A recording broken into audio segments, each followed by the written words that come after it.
Okay, sure, playing with my dog is one of the best parts of my day, but sometimes his doggo energy is too much for me to handle. Thankfully, I have found many ways to make your dog calm down with a few nifty tricks. First up, try to channel their power of sniffing. You see, a dog's nose is like their superhero sense, which is why they love sniffing around all the time.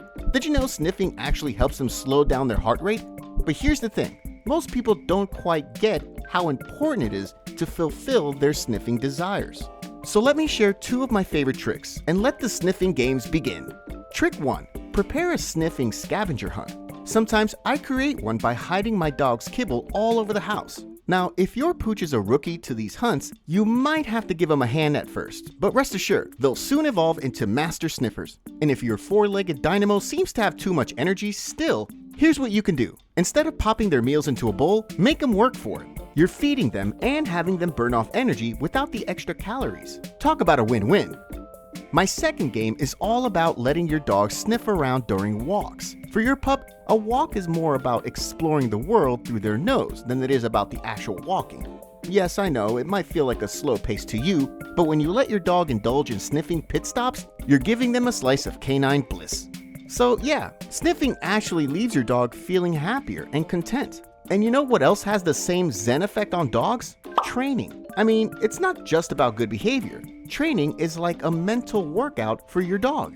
But many people tend to overcomplicate it. The truth is, even a short 5-minute training session can leave your dog happily worn out in ways that physical exercise can't. You can work on basic commands like sit down and come here, but don't forget fun tricks like shake, spin, and roll over. Training is just one of the few home-based activities I've got up my sleeve. And you know what they say, it's never too late to teach an old dog new tricks.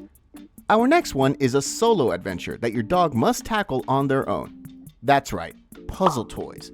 These toys need brain power and sometimes a bit of muscle to win the tasty rewards. My all-time favorite is the frozen Kong. You soak their food, stuff it in, freeze it, and voila, a doggy Rubik's Cube.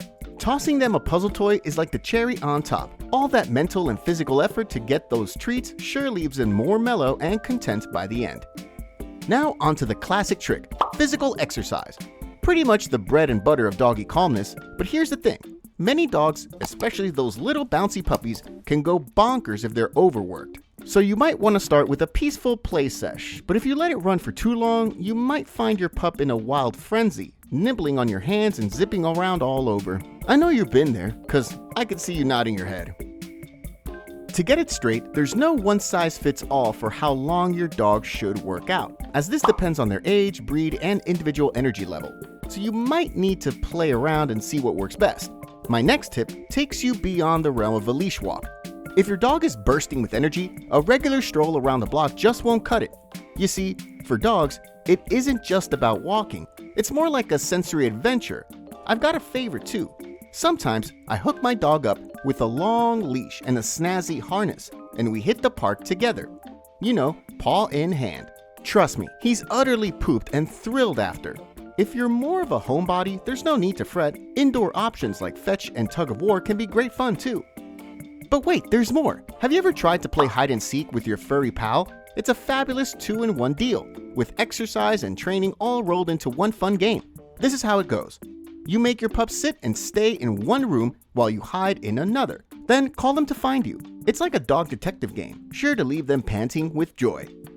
Now, here's another master tip. Sleep. Just like humans, dogs can get a bit bitey and barky when they're short on sleep. Puppies and younger dogs are especially prone to this, throwing tantrums when they're overly tired, just like human babies. So remember this rule of thumb. After 2 hours of being up, your pup might be ready for a wee nap.